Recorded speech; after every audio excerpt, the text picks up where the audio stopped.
नमस्कार मित्रों, इस एपिसोड में मैं आपको दारू हल्दी के बारे में बताऊंगा कि इसके क्या क्या गुण हैं। विशेषकर क्षुद्र कोढ़ और दाद खाज खुजली तथा एक्जिमा जैसी बीमारियों के लिए यह किस प्रकार लाभप्रद काम करता है या किस प्रकार से हम इसका फ़ायदा ले सकते हैं। वैसे मैं पिछले 3 या 4 एपिसोडों में आपको ज्ञात करा चुका हूं कि दारू हल्दी के क्या क्या औषधीय गुण हैं, किस प्रकार से औषधियाँ इसकी बनाई जाती हैं। आप इसमें देख सकते हो ई गैरसैंण के माध्यम से चैनल से। इस वीडियो में मैं आपको बताने का प्रयास करूंगा कि किस प्रकार एक्जिमा और दाद खाज खुजली क्षुद्र कोढ़ के लिए यह एक रामबाण का काम करती है। यह औषधि जिसको दारू हल्दी बोलते हैं और इसका जो है बहुत अधिक दोहन हुआ है। 1970 से लेकर के और 1982 12 साल के बीच में हिमालयी क्षेत्रों से इसका दोहन हो करके आयुर्वेदिक दवाओं बनाने वाली कंपनियां, यहाँ तक कि चीन में भी इसका एक्सपोर्ट हुआ है और इस पर उस समय कोई प्रतिबंध नहीं था। कंटीली झाड़ी के तौर पर इसको देखा जाता है।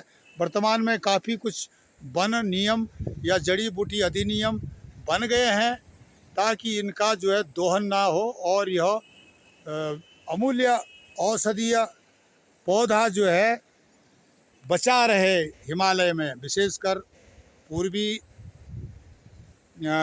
हिमाचल प्रदेश, उत्तराखंड और पश्चिमी नेपाल तक इसकी जो प्रजाति होती है बहुत ही लाभप्रद होती है। कहीं पर इसको चोतर बोलते हैं, कहीं इस पर किनगोड़ बोलते हैं, कहीं किलमोड़ बोलते हैं और इसका दारू हल्दी आयुर्वेदिक नाम है। आयुर्वेद में इसका काफ़ी वर्णन है।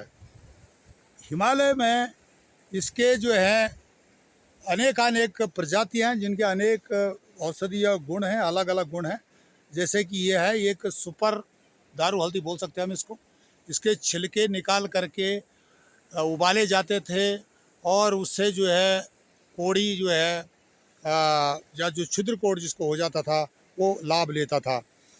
बहुत पुराने समय की बात है कि आज से लगभग 50 साल पहले इस क्षुद्र कोढ़ पर जो है काफ़ी भेदभाव बढ़ता जाता था और कोढ़ पर तो था ही, उनको अलग जंगल में हट बनाई जाती थी और नॉर्मल जो बस्ती से दूर रखा जाता, दूर उनको खाना रखने की एक जगह होती थी और दवा कोई कारगर जो है कोढ़ का कोई इलाज नहीं था।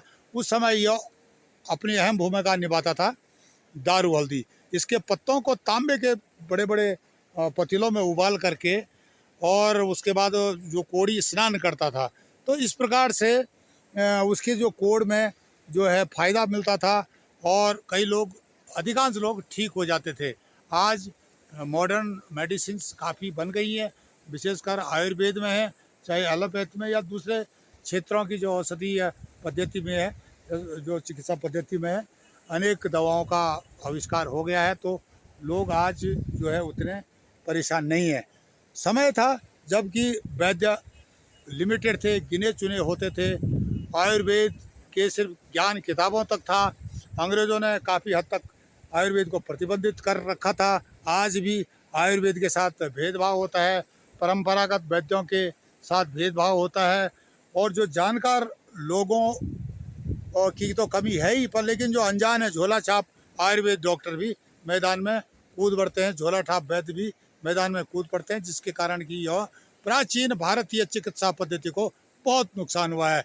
और उसी तरह से इन जड़ी बूटियों के बारे में भी ज्ञान बिल्कुल किताबों तक सीमित रहा, आयुर्वेद तक सीमित रहा है, कोई इसके बारे में आगे नहीं बढ़ सका। अब ये अच्छी बात है कि आयुर्वेद आगे बढ़ रहा है, वैद्य जो प्राचीन चिकित्सा प्रणाली है उस पर भी काफ़ी ध्यान दिया जा रहा है, तो इन जड़ी बूटियों का महत्व भी बड़ा है। मित्रों, आयुर्वेद में तो इसका दारू हल्दी का काफ़ी वर्णन है, लेकिन यहाँ पर मैं आपको बता देना चाहता हूँ कि इसके जो है संरक्षण की बहुत अधिक ज़रूरत है। इसका दोहन हुआ है बहुत ज़्यादा, बहुत कम बचा हुआ है। अब तो यहाँ पर जो NGOs हैं या जो जड़ी बूटी संरक्षण वाले लोग हैं वो इनकी खेती करवा रहे हैं लोगों से, इनका रोपण करा रहे हैं और इसको जड़ी बूटी को जीवित रखने का प्रयास कर रहे हैं। यह भी एक गलती से इतना बड़ा झाड़ यहाँ पर है, बाकी यह बहुत कम देखने को मिलेगा। इसका दोहन बहुत हुआ है जिसके कारण यह जो पौधा है काफ़ी लुप्त हो चुका है और लुप्त हो रहा है।